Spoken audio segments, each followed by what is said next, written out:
तो स्वागत है आप सभी का हमारे YouTube चैनल में। आज आपके लिए लेकर के आए हैं एनटीपीसी का पिछला पेपर जिसका पार्ट नंबर 187 है और इससे पहले बहुत सारे पार्ट्स करवा चुके हैं, लगभग 186 पार्ट्स हो चुके हैं। अगर आपने नहीं देखा तो प्लेलिस्ट हमने बना दिया है, वहां से आप देख सकते हो। और साथ ही दोस्तों हमने पूरा का पूरा क्वेश्चन पेपर करवाया है, उसकी प्लेलिस्ट बना दिया है एनटीपीसी पिछला पेपर के नाम से। और जो मैथ्स रीजनिंग के एनटीपीसी में पिछली बार क्वेश्चन आए थे उनकी सीरीज हम चला रहे हैं और इसकी भी हमने अलग से प्लेलिस्ट बना दिया है एनटीपीसी मैथ्स एंड रीजनिंग के नाम से, तो वहां से भी आप आसानी से देख सकते हो। ये सारे पार्ट्स आपको वहां पर लगे हुए मिल जाएंगे, क्रम से हम उसको लगा देंगे। दोस्तों हम क्वेश्चंस को ट्रिक के माध्यम से समझेंगे, अगर कोई क्वेश्चन ट्रिक वाला है, और साथ ही ऑप्शन देखकर कोई आंसर बता सकते हैं तो उसके माध्यम से भी हम समझेंगे। तो वीडियो बहुत ही इंपॉर्टेंट होने वाली है क्योंकि मैथ्स और रीजनिंग के रियल क्वेश्चन पेपर हम ले रहे हैं, जो भी एनटीपीसी में पिछली बार आए थे उन सभी का हम सोल्यूशन आज देखने वाले हैं। तो साथियों चैनल पे अभी तक नए हैं, सब्सक्राइब नहीं किया तो सब्सक्राइब करके अपना प्यार और स्नेह अवश्य प्रदान करें। चलिए शुरुआत करते हैं आज की इस वीडियो की। क्वेश्चन है दोस्तों, एक आदमी 600 मीटर की लंबी गली को 24 मिनट में पार कर सकता है या पार करता है तो उसकी चाल किलोमीटर प्रति घंटे में बताइए। तो देखो दोस्तों, अगर हम ये 600 मीटर, ये क्या है, इसकी लंबाई है, लंबाई को ही हम क्या बोलते हैं, दूरी है। तो हमें पता है कि यहाँ पर इसकी चाल बतानी है। तो चाल यानी कि स्पीड बराबर क्या होता है, डिस्टेंस अपॉन टाइम। डिस्टेंस का मतलब होता है इसका जो भी यहाँ पर दूरी है और नीचे समय। तो देखो डिस्टेंस कितनी दिया है, तो चाल निकालनी है हमको। तो डिस्टेंस यानी कि दूरी 600 मीटर, ध्यान देना ये मीटर में है, और यहाँ पर नीचे समय, समय कितना है, मिनट में। तो आप बताओ जब आप चाल को पढ़ते हो तो या तो मीटर पर सेकंड में आप पढ़ते हो या तो आप पढ़ते हो यहाँ पर किलोमीटर प्रति घंटे में। तो ये तो देखो मीटर में है, तो मीटर पर सेकंड होता है, तो इसको क्या होना चाहिए, सेकंड होना चाहिए। इसका मतलब 24 मिनट को हम सेकंड में बदलेंगे तो 60 से गुणा कराएंगे। क्यों? क्योंकि यहाँ पर 60 सेकंड बराबर 1 मिनट होता है, या 1 मिनट में 60 सेकंड होते हैं।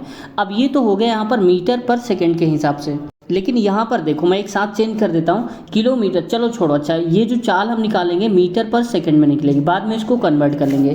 तो देखो 0 से 0 कट गया, 6 से 6 कट गया, तो ऊपर क्या बचेगा, 10/24 बचेगा। ये मीटर पर सेकंड में चाल है, इसको किलोमीटर में बनाना है तो किलोमीटर के लिए हमेशा होता है 18/5। जब मीटर पर सेकंड को चेंज करते हैं किलोमीटर पर सेकंड में तो ये होता है 18/5। और ठीक वही इसका अगर अपोजिट करोगे तो ये हो जाता है 5/18। चलिए इसको काटते हैं, तो 6 त्रिक 18, 6 चौक 24 और 5 एकम 5, 5 दूनी 10, मतलब हो जाएगा 6/4। इसको और काटेंगे तो 2 दूनी 4 और 2 तीन 6, मतलब हो जाएगा 3/2। इसको और सही करके लिखोगे तो 1/5 हो जाएगा, माफ कीजिएगा 1.5 हो जाएगा, क्योंकि 3 का आधा करोगे तो 1.5 आएगा, 1.5। ये किलोमीटर पर सेकंड है, तो ऑप्शन नंबर चौथा ही करेक्ट आंसर हमारा यहाँ से हो जाएगा। अगला है, रमेश मोहित की माँ का ससुर है, मोहित विशाल का इकलौता भाई है, मोहित का रमेश से क्या संबंध है ये बताना है। तो देखो रमेश मोहित की माँ का ससुर है, इसका मतलब कि आपकी जो माँ होंगी और आपकी माँ के जो ससुर जी होंगे, इसका मतलब क्या होगा कि आपके वो पिता के पिता ही तो होंगे। तो अगर मैं कहता हूँ ये इनके पिताजी हैं, ठीक है, आपके ये पिताजी हैं और ये है माता, और आप ये खुद हो, मान लो एक्स आप खुद हो, तो आपके जो पिता हैं उनको पिता बोलोगे, और आपके पिता के जो पिता हैं वो कौन होंगे, आपके दादाजी कहलाएंगे, ठीक है। और जो आपके दादाजी होते हैं वही तो आपके माँ के ससुर होते हैं। तो देखो यहाँ पर कह रहा है रमेश मोहित की माँ का ससुर है, इसका मतलब जो ससुर हैं आपके जो दादाजी हैं उनका नाम क्या है, रमेश नाम है, ठीक है, समझ में आ रहा होगा। अब मोहित की माँ का ससुर है तो मोहित, आप एक्स को मान लो कि आप मोहित हो खुद, मोहित आपका नाम है। अब कह रहा है मोहित विशाल का इकलौता भाई है, तो आपका कोई एक और भाई है जिसका नाम क्या है, मोहित मान लो, विशाल का इकलौता भाई है। यहाँ पर आप हो गए यहाँ पर मोहित और एक हो गया यहाँ पर विशाल। अब कह रहा है मोहित का रमेश से क्या संबंध है। तो अब देखो यहाँ पर मोहित और जो मोहित और विशाल ये भाई भाई आपस में हैं, तो जब ये भाई भाई हैं दोनों आपस में तो इनके पिता भी सेम होंगे, इनके दादाजी भी सेम होंगे। अब क्वेश्चन कह रहा है मोहित का रमेश से क्या संबंध है, यानी कि मैं सिंपल भाषा में कहूँ तो आपके जो भाई हैं, अब दादाजी क्या बोलेंगे, तो दादाजी आपको क्या बोलेंगे, आपके भाई को तो बोलेंगे यहाँ पर कि मेरे बेटे का वो बेटा है, भाई ससुर जी का आपके उसका बेटा जो होगा वो पिताजी होंगे और पिताजी ये होंगे, तो आप उनके बेटे के बेटे हो जाओगे, यानी कि पुत्र का पुत्र। ऑप्शन नंबर इसका सेकंड वाला करेक्ट आंसर हो जाएगा। देखो जब कभी ब्लड रिलेशन वाले क्वेश्चंस आए तो हमेशा आप अपने आप में लेकर देखा करो, अपने आप को रख कर देखा करो कि मैं ये हूँ तो मेरा ये लगेगा तो मैं क्या कहूँगा, तो ऐसे में क्वेश्चंस आसान हो जाते। अगला है 10 के 0.9% का मान ज्ञात कीजिए। तो देखो 10 का बताना है, तो 10 का मतलब क्या है, 10 लिख दो और का मतलब होता है इनटू, तो 0.9% हटता है, जैसे मान लो ये लिखा हुआ है तो नेक्स्ट लाइन पे मैं लिखता हूँ 0 इंटू में 0.9 और जब परसेंट हटता है तो नीचे आ जाता है हमारे पास 100। इसको आगे लिखोगे तो यहाँ से पॉइंट हटेगा तो एक और आ जाएगा, क्योंकि पॉइंट के बाद 1 डिजिट है। तो देखो यहाँ पर लिखेंगे इसको 0 से 0 काटेंगे तो 9 बटे में हो जाएगा यहाँ पर 100, तो 9 बटे में 100 करेक्ट आंसर हो जाएगा, जो कि ऑप्शन नंबर इसका चौथा ही करेक्ट आंसर दिया हुआ है, यही राइट हो जाएगा। अगला क्वेश्चन है, एक वर्गाकार मैदान का क्षेत्रफल 10,000 मीटर स्क्वायर है, उस वर्ग का परिमाप ज्ञात कीजिए जिसकी भुजा इस वर्गाकार मैदान के विकर्ण के बराबर है। जैसे देखो एक यहाँ पर मान लो कि स्क्वायर फॉर्म पे है, ये दिया है। अब इसमें कह रहा है कि इस मैदान का क्षेत्रफल जो है वो 10,000 में है, 10,000 मीटर स्क्वायर है, इतना इसका एरिया दे के रखा है।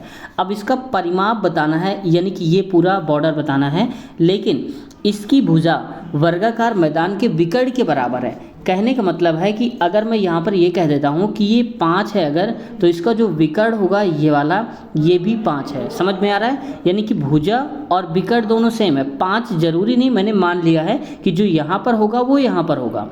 अब हमें फार्मूले पे आना है। अब फार्मूला हमारे पास दोस्तों क्या होता है, यहाँ पर विकर्ण से संबंधित होता है कि अगर हमें निकालना होता है, ये होता है विकर्ण बराबर, मैं विकर्ण को वी केवल लिख देता हूँ, आप लिख लेना अपनी कॉपी में। विकर्ण बराबर होता है यहाँ पर, ये होता है भुजा इंटू √2, ये लिख सकते हो, जो भुजा है उसमें √2 का गुणा करा देते हो, ठीक है। अब देखो हमें भुजा तो पता नहीं है, लेकिन वर्गाकार मैदान है, और वर्गाकार का मतलब क्या होता है कि यहाँ पर अगर x स्क्वायर होगा, भुजा गुणे भुजा लिखा जाता है, तो अगर मैं x स्क्वायर की जगह पे x निकालना चाहूँ तो अंडर रूट लूँगा। तो इसका मतलब अगर हम 10,000 का कर देते हैं यहाँ पर अंडर रूट, तो कितना आ जाएगा, ये 00 यानी कि 100 आ जाएगा। तो भुजा इसकी जो निकलेगी दोस्तों वो निकलेगी 100, तो भुजा की जगह में आप 100 लिख दीजिए। तो यहाँ पर क्या हो जाएगा, इसको इतना हटा देता हूँ, केवल x याद रखना, आप 100 आया है भुजा। अब देखो हमें भुजा पता है, तो अगर ये मैं कहूँ स्क्वायर है तो स्क्वायर में सारी भुजाएं बराबर होती है। अगर ये x है और ये x है, ये है, तो हमें परिमाप निकालना है, तो भुजा गुणे 4 कर देते हैं, हमेशा आ जाती है। ये अंडर रूट रख लो, क्योंकि इसके जो भुजा आएगी अंडर रूट साथ में रहेगा। तो इसका परिमाप क्या लिख सकते हैं यहाँ पर, ये हो जाएगा 4 इंटू में भुजा, यही होता है परिमाप वर्ग का। तो 4 इंटू में 00 यानी कि 100, तो 400 √2 आ जाएगा दोस्तों, ठीक है। तो ऑप्शन नंबर इसका क्या हो जाएगा, पहला ही करेक्ट आंसर हमारा हो जाएगा। अब देखो दोस्तों, इसको और शॉर्ट तरीके से कैसे कर सकते थे, डायरेक्ट हम यहाँ से क्या करते हैं, जो भी एरिया दिया हुआ है उसका अंडर रूट निकाल लो। तो 4 जीरो हैं तो 2 जीरो हटा दो, 2 ही जीरो बचेगा, यानी कि भुजा हमारे पास तो इतनी आ जाएगी। उसके साथ हमें √2 लगा देना है, तो हो जाएगा √2, ठीक है। और बस परिमाप निकालना है, तो 4 गुणे में कर दो तो आ जाएगा आंसर 400 √2। अगला क्वेश्चन है, if tan theta equal to -4/3 then sin theta is. कहने का मतलब है कि tan थीटा की वैल्यू दे के रखी है, तो sin थीटा की वैल्यू बताना है। तो सबसे पहले अगर हम ये करते हैं कि राइट एंगल ट्रायंगल बना लें, समकोण त्रिभुज बना लें, तो इसमें से क्या है कि यहाँ पर tan थीटा लिखा है, तो हमने आपको बताया था LAL/KKA, याद रखना आप। ये होती है साइन की वैल्यू, कॉस की वैल्यू, tan की वैल्यू। तो tan थीटा का मतलब क्या होगा, L का मतलब लंब बटे आधार, तो लंब कितना है 4 लिखेंगे, लंब यानी कि ये होता है, आधार है 3। तो हमारे पास ट्रिपलेट फार्मूला होता है, ट्रिपलेट में क्या होता है 3 4 5, ये पूरा पेयर होता है। तो अगर 3 4 है तो यहाँ पर क्या आना चाहिए, 5 आना चाहिए। तो ये हमें ट्रिपलेट से पता चल गया। अब ये सारी भुजाएं पता है, तो साइन थीटा आसानी से हम निकाल सकते हैं। तो साइन थीटा मतलब लंब बटे आधार, क्योंकि पहला वाला होता है साइन थीटा, फिर आधार बटे कर्ण कॉस थीटा, और लंब बटे आधार यानी कि tan थीटा। तो लंब बटे कर्ण होगा, तो लंब यानी कि साइन थीटा की वैल्यू निकालेंगे, तो sine theta equal to L/K, L मतलब कि लंब, तो 4 कर्ण कितना है 5, तो 4/5 आ जाएगा, तो 4/5 हो जाएगा। लेकिन ध्यान देना है आपको यहाँ पर कि यहाँ पर माइनस दे के रखा था वैल्यू में, तो हो सकता है कि हमारा आंसर 4/5 आए, या फिर हो सकता है कि माइनस में आए। तो -4/5 भी हो सकता है और 4/5 भी हो सकता है। तो कहाँ लिखा हुआ है, ऑप्शन नंबर इसका पहला ही लिखा है। ये में वह छोटी छोटी पूर्ण वर्ग संख्या ज्ञात कीजिए जिसे जब अनुपात 12 17 के दोनों पदों से घटाया जाता है तो प्राप्त अनुपात 11/20 से कम हो जाता है। यानी छोटी छोटी पूर्ण संख्या ज्ञात करना है, वर्ग नहीं, माफ़ कीजिएगा। तो देखो यहाँ पर सबसे पहले ये देखो हमारे पास दिया है कि 12:17 है, लेकिन अनुपात क्या होना चाहिए, 11/20 से कम होना चाहिए। कम होने का मतलब है, पहले इसको आप सॉल्व कर लो। 11/20 को अगर हम सॉल्व करेंगे तो 0 पॉइंट और यहाँ पर लगेगा तो 0 0 और 2 पंचे 10, 2 पंचे 10, यानी कि 0.55 आएगा। तो जो हमारा आंसर आना चाहिए वो इससे कम आना चाहिए 11/20 से, इसका मतलब 0.55 से कम आना चाहिए आंसर। तो चलिए देखते हैं। तो अब देखते हैं यहाँ पर हमारे पास 12 और 17 है, तो हम घटाते हैं, दोनों में से घटाना है। तो अगर मान लो पहला छोटी छोटी बोला है तो मैं 2 लेता हूँ। अब 2 में से अगर 12 में से 2 घटाओगे तो 10 बचेगा, ये हो जाएगा। अनुपात में 17 में से 2 हटाएंगे तो 15 हो जाएगा। 5 दूनी 10 और 5 3 15। अनुपात इसको 2/3 लिख सकते हो, जो कि आएगा 0.0 लगाएंगे तो 3 6 18 6 आ गया, जबकि हमें 5 से भी कम चाहिए। तो ये तो ज़्यादा हो रहा है 2 घटाने पर, तो इसका मतलब अब इससे बड़ी संख्या यानी कि 3 घटा कर देखते हैं। ठीक है, 3 घटा के देखते हैं। तो 12 में से 3 घटाएंगे तो 9 अनुपाते, 17 में से 3 घटाएंगे तो 14। तो देखो 9/14 यहाँ पर लिखा गया है। अब इसको अगर काटोगे तो 0 पॉइंट यहाँ आ जाएगा। 14 छंग 84, जो कि 84 ज़्यादा हो रहा है भाई, 14 छंग 84 हो गया ना, तो 6 आ रहा है। यहाँ आगे कुछ भी है लेकिन हमें तो 5 वाला चाहिए। इसका मतलब अब हम इससे बड़ा वाला घटाएंगे। तो मान लो मैं 4 घटाता हूँ, तो 4 घटाएंगे तो 8 आएगा। मैंने 12 में 4 घटाया, 17 में से 4 घटा दो तो बच जाएगा 13 4 17, यानी कि 13। तो 0 पॉइंट, अब देखो यहाँ पर 80 हो जाएगा तो 13 छंग 78 तो हो जाएगा 6, और जो कि वैल्यू इससे बड़ी हो जाएगी, यानी कि 0.6 आ रहा है, जबकि यहाँ पर क्या रहा है 0.55 आ रहा है। तो ये हो जाएगी वैल्यू इससे बड़ी, जो कि ये नहीं होना चाहिए। तो देखो ऑप्शन लास्ट के हमारे 3 गलत हो गए, यानी कि 2 भी नहीं आएगा, 4 भी, 3 भी नहीं, तो क्या आएगा, ऑप्शन नंबर पहला ही आएगा। हमें डायरेक्ट यहाँ सॉल्व कर देना है, टाइम वेस्ट नहीं करना है। बस बिना देखे हुए हम कहेंगे जब 3 नहीं सही है तो चौथा ही सही होगा, यानी कि ऊपर वाला ऑप्शन पहला ही करेक्ट। अगला क्वेश्चन है, 3 वर्ष पहले ए और बी की औसत आयु 28 वर्ष थी। सी के उनके साथ शामिल होने पर उनकी वर्तमान औसत आयु 42 वर्ष हो जाती है। सी की वर्तमान आयु ज्ञात करिए। इसको हम पहले मेथड समझते हैं, जो कि अपना एक बेसिक मेथड है, उससे समझते हैं। देखो ए और बी की औसत आयु है, तो ए प्लस बी का मतलब है कि ये कितने के रहे होंगे, 28 और गुणे में 2, क्योंकि 2 लोगों की आयु है तो 28 दूनी होता है 56। लेकिन 3 साल पहले की बात है, तो 3 साल पहले का मतलब ए की भी आयु 3 साल बढ़ गई होगी वर्तमान में। अब 3 साल बी की भी बड़ी होगी, यानी कि 6 साल बढ़ गई होगी। तो प्लस 6 करते हैं तो ये कितना हो जाएगा, 62, 62 साल इनकी आ जाएगी वर्तमान में आयु का योग। यानी कि ए प्लस बी की अगर हम आयु का योग करते हैं तो 62 है वर्तमान समय में। वहीं कह रहा है कि सी अगर शामिल हो जाता है, इसका मतलब तीनों अगर शामिल हो जाते हैं ए बी और सी, तो इनकी औसत आयु वर्तमान में 42 हो जाती है। तो औसत मतलब अगर हम योग करें तो 42 गुणे 3 करेंगे, तभी तो पता चल पाएगा हमको। इसको करते हैं 3 दूनी 6 और 3 चौको 12, 126 हो जाएगा, जबकि ये कितनी थी, 62 थी। तो 126 और 62 निकाल लो, तो 126 26 और 62 4 आएगा, और यहाँ पर 6 में 12 में 6 गया तो 6, यानी कि 64 आएगा दोस्तों। सी की बताना था तो वही तो वर्तमान सी की हो जाएगी 64 पर, जो कि ऑप्शन नंबर दूसरा वाला करेक्ट आंसर है। और वहीं देखो अगर इसको शॉर्ट तरीके से समझना चाहते हो, थोड़ा स्मार्ट तरीके से, तो आप जरा ध्यान दो। ए और बी दोनों की औसत आयु 28 है, इसका मतलब ये भी 28 साल का है और ये भी 28 साल का है। बात समझ में आ रही है। अब देखो 3 साल बाद क्या हो जाएगा कि 3 ऐड हो जाएगा, तो ये हो जाएगा 31 साल का, ये भी हो जाएगा 31 साल का। बात समझ में आ रही है। 31 इनकी आयु है। अब सी के शामिल होने से 42 वर्ष हो जाता है। तो आप बताओ 31 को 42 बनाने के लिए हम क्या जोड़ना चाहिए हमें। तो आप कहोगे यहाँ पर 11 जोड़ दें, तो इसमें 11 जोड़ना पड़ेगा और इसमें भी हमें 11 जोड़ना पड़ेगा। बात समझ में आ रही। तो दोनों में 11 हम जोड़ दे रहे हैं। जो सी होगा उसकी वर्तमान आयु कितने हैं, और वर्तमान आयु 42 वर्ष हो रही है इनकी जो भी औसत आयु है। तो देखो 11 इसके पास होना चाहिए और 11 इसके पास होना चाहिए और 42 इसके पास। तो देखो 42 तो इसकी होगी वर्तमान आयु सी की, लेकिन 11 और 11 22 और जोड़ेंगे तो ये हो जाएगा कि 2 दूनी 4 और 4 दो 6, यानी कि 64 वर्ष होगी। 11 इनको देगा अपनी आयु से और 11 इसको देगा, और खुद भी तो 42 करना है तो 42 अपने पास रखेगा, तो 64 वर्ष हो जाएगी। ऑप्शन नंबर इसका दूसरा करेक्ट आंसर होगा। और अगला क्वेश्चन दिया है, कथन कर रहा है सभी रेशमी कपड़े ऊनी कपड़े हैं, कोई भी ऊनी कपड़ा नायलॉन का कपड़ा नहीं है। निष्कर्ष दिया है। तो देखो जैसा हमारा कथन बोलेगा ठीक वैसे ही हमको करते जाना है। तो कह रहा है सभी रेशम, मैंने कल बताया था वीडियो में आपको कि जब कभी सभी वर्ड आ जाए तो आप दो गोले बनाओ, एक गोला ऐसे छोटा सा बना दो, एक गोला उसके बड़ा यानी कि पूरी तरीके से उसके बाहर जो कि अंदर हो। अब देखो जिसके साथ सभी लगा होता है सभी वाले को अंदर रखते हैं यानी कि छोटे वाले गोला में। सभी रेशम, रेशम को मैं आर लिख देता हूँ, रेशमी कपड़े मैं आर लिख दिया, ऊनी कपड़े हैं और बाहर वाले को बड़े वाले गोले को लिखते हैं ऊनी, ऊनी मतलब कि यू लिख देता हूँ।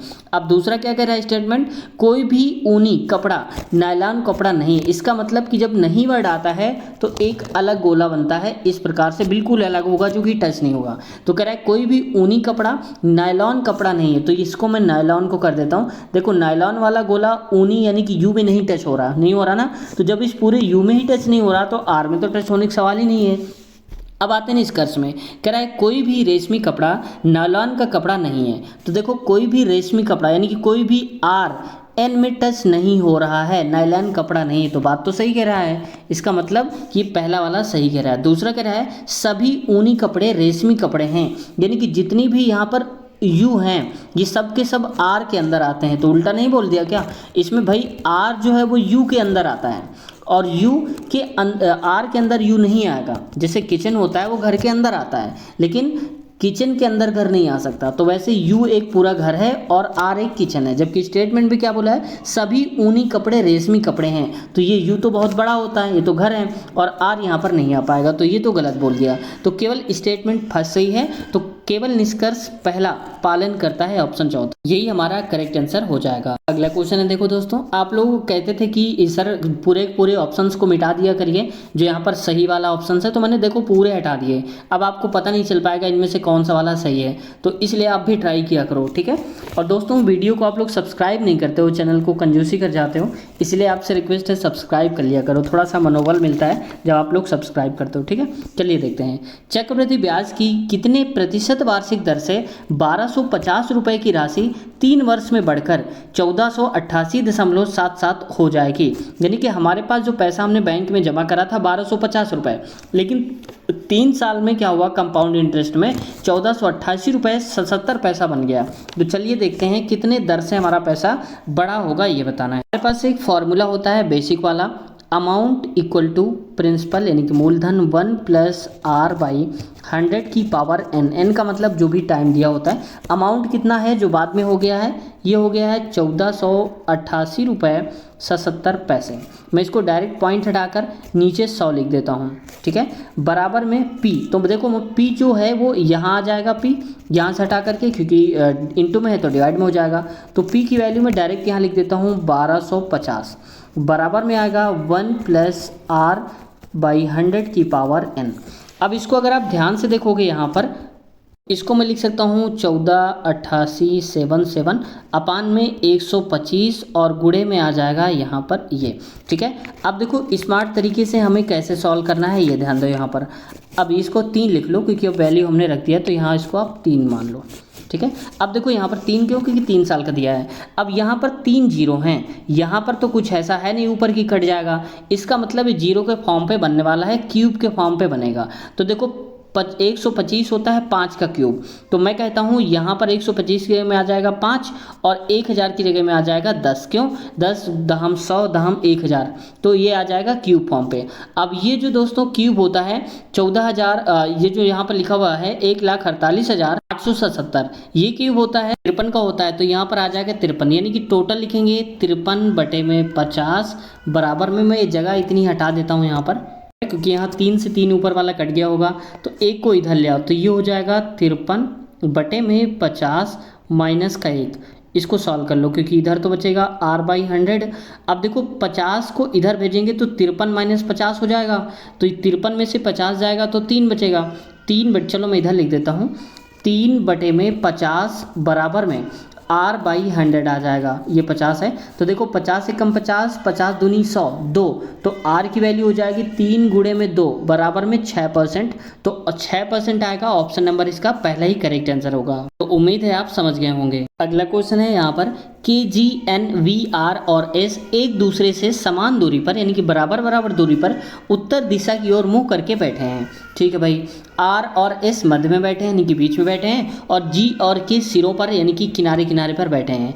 एन के बाईं ओर ठीक बगल में बैठा है, जी के दाईं ओर ठीक बगल में कौन बैठा है ये बताना है। तो चलिए जैसा बोला जा रहा है वैसा हम करते जाएंगे। तो सबसे पहले मैं एक लाइन बना लेता हूँ यहाँ से यहाँ तक की, ठीक है, ऐसे लाइन को, ये डबल हो रही, ठीक है, ऐसे बना लेता हूँ। बराबर दूरी पर कितने लोग हैं पहले ये देख लो, 1 2 3 4 5 6 लोग। तो 1 2 3 4 5 और ये 6 लोग बना लिए मैंने।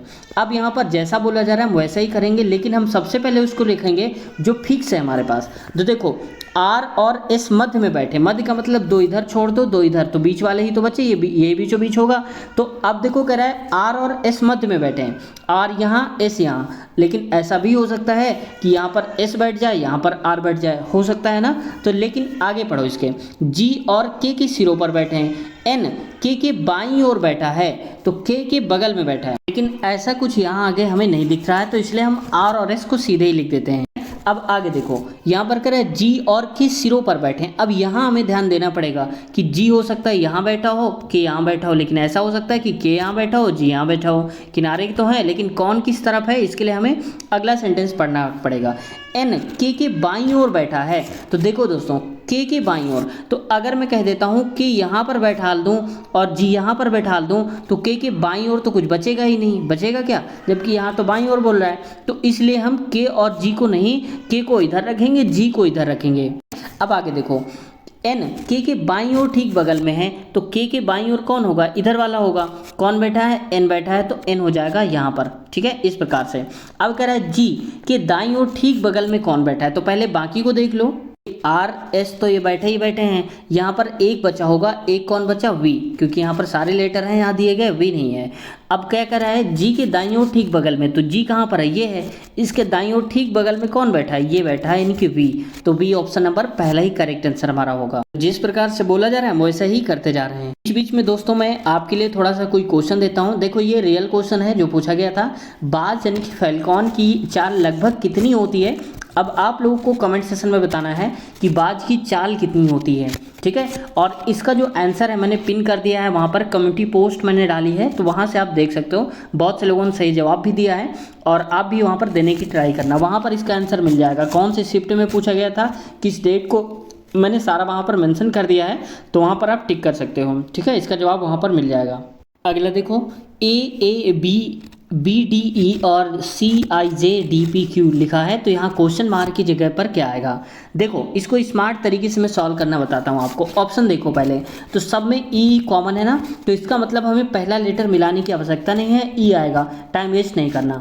अब लास्ट के लेटर को देखो, वाई टी ए जेड, यानी कि सारे यूनिक लेटर्स दिए, कोई रिपीट नहीं हो रहा। तो इस स्थिति में अगर हम लास्ट वाले को पता कर लें तो आंसर तुरंत आ जाएगा। तो देखो बी के बाद आया है ई, तो मैं कहता हूँ बी के बाद आना चाहिए सी डी और फिर ई, यानी कि इन दो का गैप किया गया है। और ई के बाद आ गया है यहाँ पर जे, लास्ट वाले हम देख रहे हैं ना, तो ई आ गया, E F G H I और फिर आया जे। तो कितने का गैप है यहाँ पर, इन 4 का गैप है, यहाँ 2 का गैप था। तो अब जे के बाद क्यू को देखो, तो यहाँ पर जे आया, K L M N O P और यहाँ पर क्यू आएगा। तो देखो जरा कितने का गैप हो गया, तो आप कहेंगे 3 3 6 का गैप। तो पहले में 2 का गैप, फिर 4 का और फिर 6 का गैप। तो अगला कितने गैप होना चाहिए, 8 का गैप होना चाहिए। तो क्यू के बाद 8 का गैप कर दो, तो यहाँ पर क्या आ जाएगा, क्यू के बाद आता है R S T U V W X Y, कितने हो गए देखो, 3 3 6 2 8।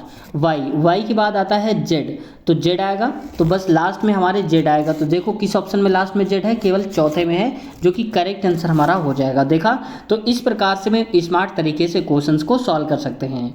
है √576/625 का मान ज्ञात कीजिए। तो देखो किस प्रकार से हम ज्ञात करेंगे, तो 576 लिखा है दोस्तों, तो 576। अब ये जो 576 है ये अंडर में लिखना है, तो ये किसका स्क्वायर होता है, ये होता है 24 का, यानी कि 576, चलो मैं लिख देता हूँ 625 अंडर रूट करोगे तो इसको आप लिख सकते हो 24 गुणे में 24 अंडर रूट के अंदर, या पूरे में कर लो। इसको 625 होता है 25 का, 25 गुणे में 25। मुझको कैसे पता? क्योंकि एक ट्रिक मैंने पढ़ रखी है। अगर आप भी उस ट्रिक को पढ़ना चाहते हैं तो इसी में नीचे मैं लिंक दे दूंगा उसी वीडियो की, वर्ग कैसे निकालते हैं सेकंडों में, बड़े से बड़े नंबर का आप वर्ग निकाल पाओगे स्क्वायर सेकंडों में। तो वहाँ पर लिखा होगा वर्ग निकालने की ट्रिक, उस पर क्लिक करोगे, थोड़ी देर की वीडियो है, उसको जैसे ही आप देख लोगे तो आसानी से सारे क्वेश्चन सॉल्व हो जाएंगे। तो देखो अंडर रूट में है इसलिए हम 1 लेंगे, 24, नीचे वाला भी 1 ले लो 25, तो 24 बटे में 25 आ जाएगा। यहाँ पर तो कहीं ऑप्शन ऐसा दिया ही नहीं है, तो हम क्या करेंगे इसको और भी आगे सॉल्व करेंगे। तो 0 पॉइंट कब लिखते हैं? जब नीचे वाला बड़ा नंबर हो ऊपर वाला छोटा। जैसे नीचे 25 बड़ा है और 24 से छोटा, तो हम हमेशा क्या करेंगे यहाँ पॉइंट लगाएंगे, तो यहाँ पर 0 बढ़ाएंगे। अब इसको 5 से काट लो, 5 25 हो जाएगा और 5 चौक 20 हो जाएगा, 4 5 40, यानी कि 48 बटे में 5 हो जाएगा। इसको और भी काटिए तो 5 1 का नम 5 हो जाएगा, 5 45 यानी कि 9 आ जाएगा और 3 बचेगा यहाँ पर, तो 5 6 का 30 हो जाएगा 30। तो देखो 0.96 जो कि ऑप्शन पहले में ही दिया गया है, बस सिंपल सा यही आंसर हमारा करेक्ट हो जाएगा। तो देखो इस पे लिखा है निम्नलिखित का मान ज्ञात करिए, तो हमें वैल्यू बताना है। तो इनमें से कई सारे यहाँ पर ब्रैकेट लगे हैं, तो सबसे पहले हम छोटा ब्रैकेट को सॉल्व करते हैं यानी कि स्मॉल ब्रैकेट को, फिर इसके बाद करली ब्रैकेट यानी कि मझला कोष्टक, फिर बिग ब्रैकेट यानी कि बड़ा कोष्टक। तो सबसे पहले छोटा वाला ब्रैकेट को हम ढूंढते हैं कि ये दिया कहाँ पर है। तो देखो ये यहाँ पर दिया है, तो माइनस माइनस के दोनों है, -1 और -6, तो जब माइनस माइनस है सेम तो जुड़ जाएंगे, तो 6 और 1 7, तो माइनस का 7 हो जाएगा। अब देखो माइनस का 7 होगा, अब इसको हम तोड़ेंगे तो ये कितना आएगा, मैं इसको दोबारा से लिख देता हूँ, इतना केवल यहाँ से मैं उठाता हूँ यहाँ से यहाँ तक का, तो ये ब्रैकेट है 3 माइनस का 2।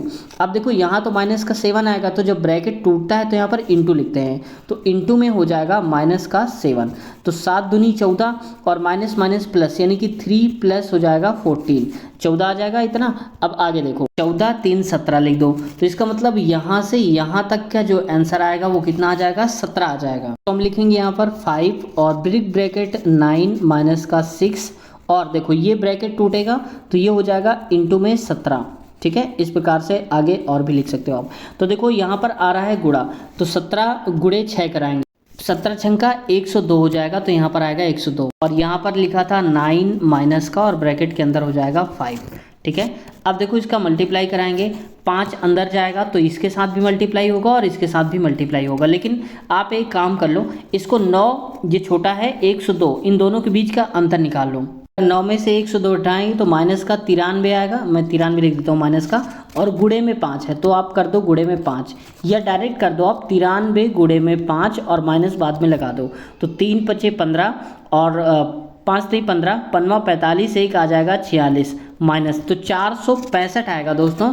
तो 465 कहाँ लिखा गया है, ऑप्शन नंबर लास्ट वाले में ही दिया गया है, जो कि हमारा करेक्ट आंसर हो जाएगा चौथा। अगला क्वेश्चन है, यहाँ पर देखो ट्रायंगल दिया है और उसके अंदर दिया है ए बी और सी ऐसे करके दिया है, और यहाँ पर a² b³ + c⁴ ऐसे दिया है। देखो यहाँ ध्यान से कि a का स्क्वायर कैसे करा गया होगा, तो a तो यहाँ पर लिखा है, तो a में कितने सर्कल है, एक सर्कल है, एक सर्कल अगर है तो उसमें से एक और बढ़ा दो, यानी कि एक एक्स्ट्रा करके चलते हैं, तो a²।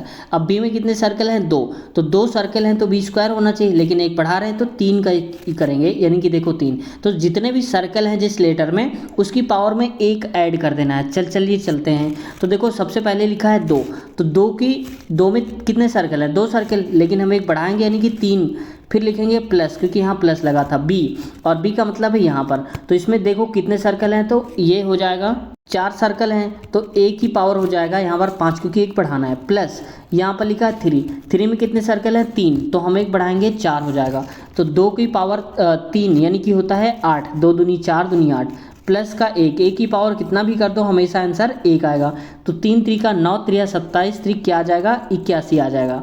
तो देखो यहाँ पर हो जाएगा 8 1 9, तो 9 प्लस का 81 हो जाएगा, तो ये हो जाएगा 9 दहम 90, ऑप्शन नंबर इसका 90 आएगा। कहाँ दिया गया है, जो कि ऑप्शन नंबर दूसरे में दिया गया है 90 करेक्ट आंसर हो जाएगा। और अगला क्वेश्चन है 6, 16 और 38 क्वेश्चन मार्क है और 178 है, यानी कि 6, 16, 38 और क्वेश्चन मार्क है तो 178 दिया है।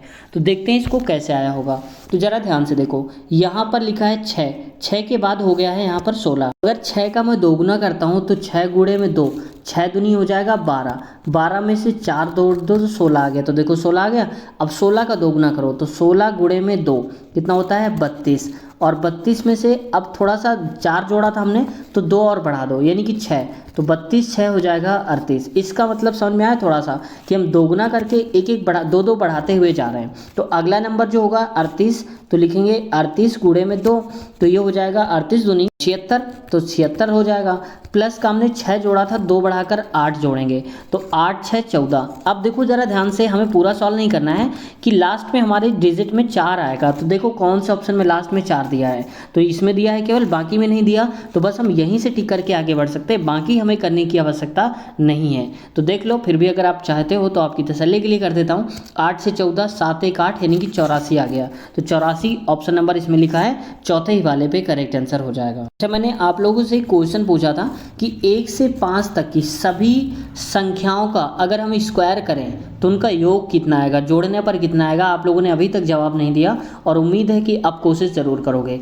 1 से 5 तक की सभी संख्याओं का हम अगर स्क्वायर करें और फिर जोड़ दें तो आंसर क्या आएगा ये बताना है, यानी कि स्क्वायर का सम बताना है।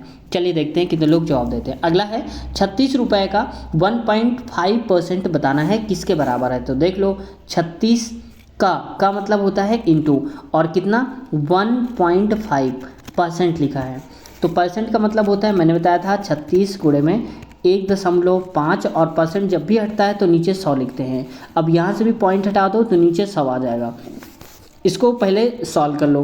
तो 15 गुणे 6, तो 15 6 का 90, 9 बचा, 15 3 45, 45 प्लस 9 होता है 54। तो ये 54 लिखा है, 4 है समझ जाना। तो 54 बटे में आ जाएगा कितने जीरो, 1 2 और 3 जीरो, तो ये जीरो से जीरो कट गया तो बचा हमारे पास 54 बटे में 100।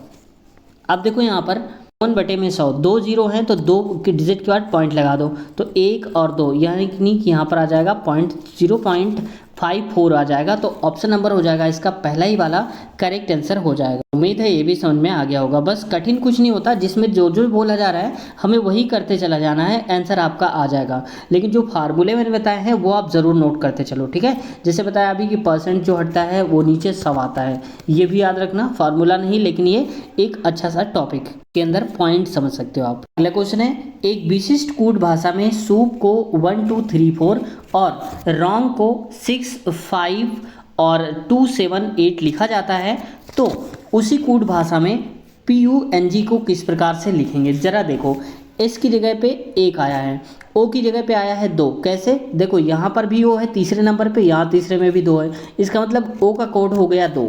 अब हमें बताना है PUNG का, तो P कहाँ पर लिखा हुआ है, तो P इसमें से देखो लास्ट में लिखा हुआ है P, तो P का मतलब लास्ट वाला हो जाएगा 4। U कहाँ लिखा है, ये तीसरे नंबर पे, तो तीसरे में क्या है 3 लिखा है। और N कहाँ है, ये लास्ट से सेकंड, तो लास्ट से सेकंड 7 हो जाएगा। और G लिखा है लास्ट वाला, तो यहाँ पर भी लास्ट हो जाएगा 8, तो 43 78 आ जाएगा दोस्तों, जो कि ऑप्शन नंबर पहले चौथे में दिया है। बस यही हमारा करेक्ट आंसर हो जाएगा, ठीक है।